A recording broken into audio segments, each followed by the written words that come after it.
We were doing non profit organisation, उसमें हमने एक चीज कर ली थी कि रिसीट एंड पेमेंट अकाउंट को बनाना हमने सीख लिया था। So after receipt and payment account हमारे को अब दो चीजें और समझनी है किसी भी नॉन प्रॉफिट ऑर्गेनाइजेशन के लिए अकाउंट्स में क्या करना होता है।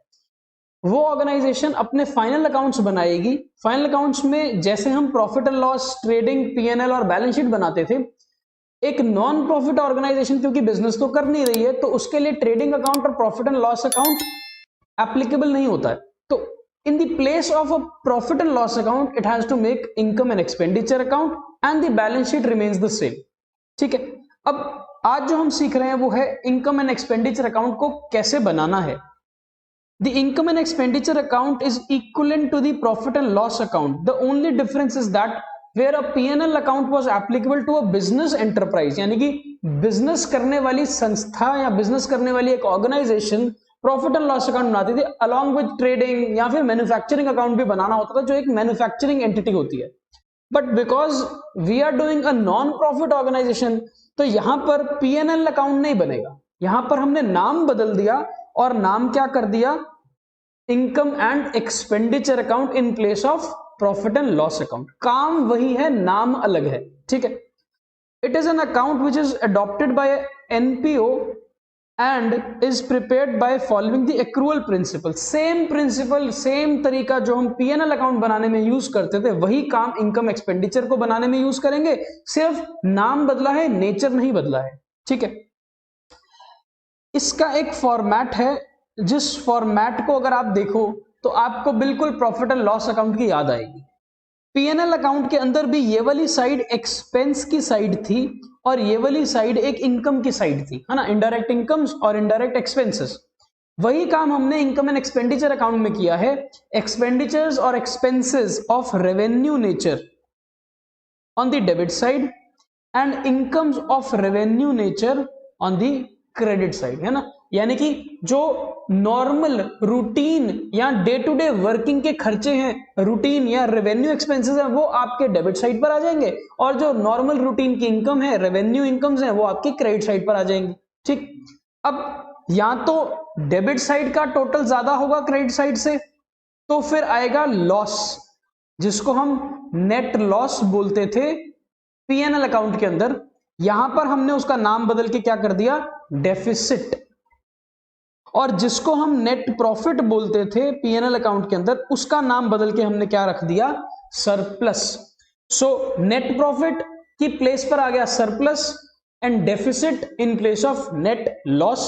लेकिन एक टाइम पर एक ही चीज आपको मिलेगी, या तो डेफिसिट या फिर सरप्लस। सरप्लस का मतलब यह है कि आपकी इनकम एक्सपेंडिचर से ज्यादा थी तो पैसा आपका बच गया, और डेफिसिट का मतलब यह है कि आपके खर्चे आपकी कमाई से ज्यादा हैं इसलिए आपको थोड़ा सा नुकसान हो गया या आपको कमी रह गई। यहां पर नुकसान और प्रॉफिट की बात नहीं करते बिकॉज एक नॉन प्रॉफिट ऑर्गेनाइजेशन है, तो यहां पर हम कमी या एक्सेस की बात करते हैं। So surplus is the excess of income over expenditure and deficit is the excess of expenditure over income. ठीक, खर्चों से आप फेमिलियर हो, खर्चे आपको सारे आते हैं, एक बार पढ़ देते हैं।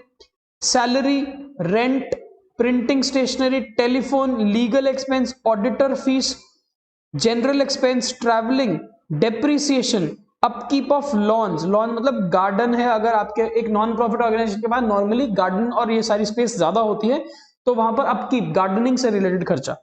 रिपेयर एंड मेंटेनेंस, बैंक का इंटरेस्ट अगर बैंक से लोन लिया है ना, bank charges, interest on loan, and then there is loss on any sale of asset. अगर आपने कोई फर्नीचर या फिक्सचर बेचा तो आपको नुकसान हो सकता है। तो आपने देखा खर्चे तो आपको बहुत इजीली पता चल जाते हैं जो आप पीएनएल अकाउंट के अंदर डालते थे, but as far as the incomes are concerned यहां पर इनकम्स कुछ अलग नाम से जानने को मिलेगी आपको। Subscription income, interest income, donation, entrance fees, income from investment, rental income, profit on sale of asset, any other income. तो थोड़ा बहुत इनकम्स जैसे कि इंटरेस्ट, रेंट, है ना, profit on sale of asset, income from investment, any other income, ये तो हमारी पीएनएल अकाउंट के अंदर भी आती थी। पर यहां पर सब्सक्रिप्शन, डोनेशन, एंट्रेंस फीस, ये क्या होती हैं? ये स्पेशल आइटम्स होती हैं जिसके बारे में अभी हम चर्चा करेंगे। तो ये इनकम्स भी हमारी इनकम एक्सपेंडिचर अकाउंट में आती हैं। So income and expenditure account आपको बनाना समझ आ गया। अब हम नेट प्रॉफिट का क्या करते थे? अगर हम अपने पीएनएल अकाउंट और बैलेंस शीट को याद करें एक बिजनेस एंटिटी के पर्सपेक्टिव से, so what is the treatment of this net profit? हम क्या करते थे?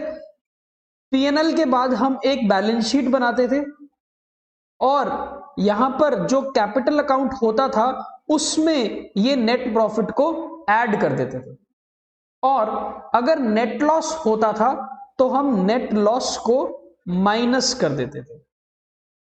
यहां पर भी यही काम होगा कि जो सरप्लस होगा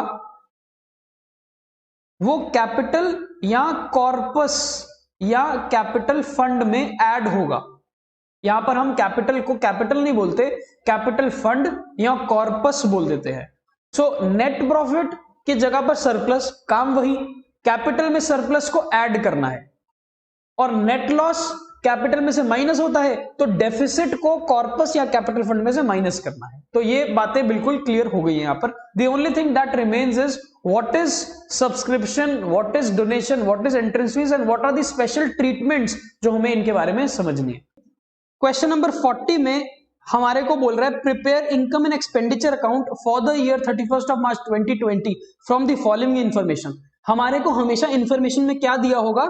रिसीट एंड पेमेंट अकाउंट। देखो नॉर्मली जब हम फाइनल अकाउंट्स बनाते थे ट्रेडिंग पीएनएल बैलेंस शीट, हमारे पास क्या होना चाहिए? Trial balance.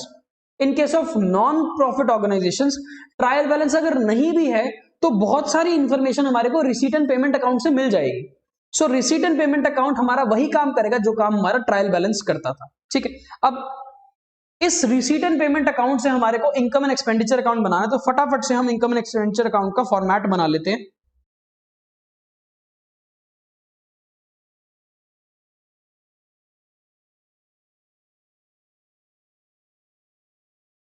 Credit and debit. ध्यान बस यही देना है, अगर कोई चीज एक्सपेंस है तो वो डेबिट साइड पर आएगी, और कोई चीज अगर हमारी इनकम है तो वो क्रेडिट साइड पर आएगी। फर्स्ट, ये जो बैलेंस है ये किस चीज का बैलेंस है? ये कैश का ओपनिंग बैलेंस है, because receipt and payment account एक तरह की कैश बुक होती है। ऐसे ही जो ये क्लोजिंग बैलेंस है ये भी कैश का क्लोजिंग बैलेंस है। तो ना ओपनिंग बैलेंस इनकम है ना ही क्लोजिंग बैलेंस इनकम है। ओपनिंग बैलेंस तो ओपनिंग बैलेंस शीट में होगा, क्लोजिंग बैलेंस कैश का क्लोजिंग बैलेंस शीट में होगा। तो दोनों ही चीजें हम इनकम एक्सपेंडिचर के लिए स्किप कर देंगे। नेक्स्ट, सब्सक्रिप्शन इनकम होती है, तो बाय सब्सक्रिप्शन ये मेंबर्स हमको देते हैं जो पैसा, वो इनकम होती है। इन्वेस्टमेंट तो एसेट है, जब हम बैलेंस शीट बनाएंगे तो इन्वेस्टमेंट को बेच के जो पैसा आया है वो 2000 है। देखो ये है पैसा आने की साइड, रिसीट। अब पैसा आया क्यों है यहां पर? क्योंकि आपने इन्वेस्टमेंट को बेचा है, तो एसेट को सेल किया है। सेल करते समय इनकम हो, प्रॉफिट हो या लॉस हो, वो तो हम इनकम एक्सपेंडिचर में लेके जा सकते हैं, पर इन्वेस्टमेंट जो हमने बेची है वो तो बैलेंस शीट से कम हो जाएगी, ये यहां पर नहीं आएगा। नेक्स्ट, फर्नीचर 400 रुपीज की कॉस्ट वाला फर्नीचर 300 रुपीज में बेच दिया आपने। अगेन बैलेंस शीट में फर्नीचर में से 400 रुपए माइनस हो जाएंगे, बिकॉज आपने फर्नीचर को बेच दिया, पर 300 रुपए में बेचा तो आपको नुकसान हुआ 100 रुपए का। नुकसान कहां पर जाएगा? इनकम एक्सपेंडिचर अकाउंट में। 2, loss on sale of furniture. Next, donation. अब क्वेश्चन ने हमको ये नहीं बताया कि ये डोनेशन स्पेसिफिक है कि जनरल है, तो जब कुछ नहीं पता तो जनरल है, यानी कि हमारी ये इनकम है। सो बाय डोनेशन हम इसको क्या ट्रीट करेंगे? जनरल। इसका मतलब किसी भी पर्पस के लिए आप इस पैसे को यूज कर सकते थे। नेक्स्ट, सैलरीज एक्सपेंस है, टू सैलरी। गवर्नमेंट बॉन्ड ये आपकी इन्वेस्टमेंट है, आपने गवर्नमेंट के बॉन्ड्स खरीदे हैं, इन्वेस्टमेंट करी है। इन्वेस्टमेंट तो इनकम नहीं होती, खर्चा नहीं होता, ये तो एक एसेट है जो बैलेंस शीट में एसेट साइड पे जाएगा। फिर फर्नीचर खरीदा 2300 का, ये भी आपका एसेट है, तो ये बैलेंस शीट में एसेट साइड पर जाएगा। बस खत्म, और कोई इंफॉर्मेशन हमारे पास है नहीं, तो अब हम इसका टोटल और बैलेंस कर देते हैं। क्रेडिट साइड बड़ी आ रही है 9100, तो जो डिफरेंस है वो आएगा यहां पर टू सरप्लस। यहां पर नेट प्रॉफिट नहीं लिखते, क्या लिखते हैं? सरप्लस। सरप्लस कितना आएगा? 9100 माइनस 5600,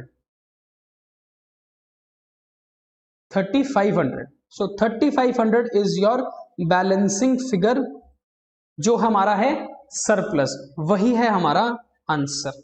अब थोड़ा सा आगे चलें तो सरप्लस का क्या करना, जब इसी क्वेश्चन में हम बैलेंस शीट बनाएंगे, हालांकि इस क्वेश्चन में हमारे पास इंफॉर्मेशन नहीं है पूरी, तो बैलेंस शीट नहीं बन सकती, पर लेट से अगर हमारे को बैलेंस शीट बनानी होती तो क्या करते? ये होती है लायबिलिटी साइड, ये होती है एसेट साइड। लायबिलिटी साइड में सबसे पहली आइटम होती है कैपिटल फंड या कॉर्पस। जैसे नॉर्मल प्रोपराइटर का कैपिटल होता है या पार्टनर्स का capital A, capital B partner, capital C partner का, वैसे ही यहां पर बहुत सारे मेंबर्स ने पैसा दान किया है इस ऑर्गेनाइजेशन को, तो वो ऑर्गेनाइजेशन का कैपिटल फंड बन जाता है या कॉर्पस बन जाता है या जनरल फंड बन जाता है। अब जो सरप्लस होता है वो सरप्लस हमारे कैपिटल में ऐड हो जाता है, ऐड सरप्लस 3500। ऐड करने के बाद बाहर आएगी हमारी कैपिटल फंड की वैल्यू। क्लियर हुआ? अगर यहां पर सरप्लस ना होता, डेफिसिट होता, लेट्स से सरप्लस ना होके यहां पर बाय डेफिसिट होता कुछ भी, तो डेफिसिट का क्या करते? डेफिसिट को हम माइनस कर देते,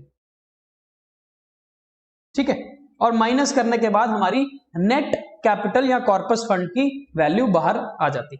so income and expenditure account में कुछ खास आपको समझना नहीं है, बैलेंस शीट में कुछ खास आपको समझना नहीं है, सिर्फ जो मैंने आज आपको स्पेशल आइटम्स सिखाई हैं उन स्पेशल आइटम्स के ऊपर ही आपने फोकस करना है, उसी की ट्रीटमेंट यहां पर डिफरेंट होगी। अदरवाइज तो आपको पता ही है, सैलरी एक खर्चा है तो सैलरी खर्चा ही है, लॉस भी एक खर्चा है तो वो खर्चा ही है। सरप्लस का क्या करना है? कैपिटल में ऐड, डेफिसिट का क्या करना है? कैपिटल में से माइनस, उसके बाद बहुत सारी लायबिलिटी, बहुत सारे एसेट्स और आपकी बैलेंस शीट टैली हो जाएगी।